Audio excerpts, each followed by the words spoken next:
రాష్ట్రపతి అవార్డు గ్రహీత మన సోదరుడు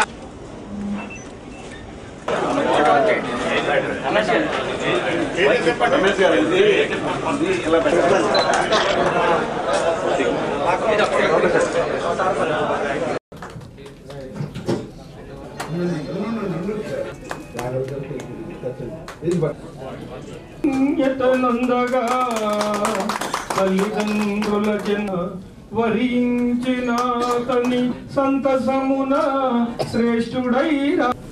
భీమవరంలో మా నాన్నగారు 14 సంవత్సరాలు చైర్మన్ చేశారు.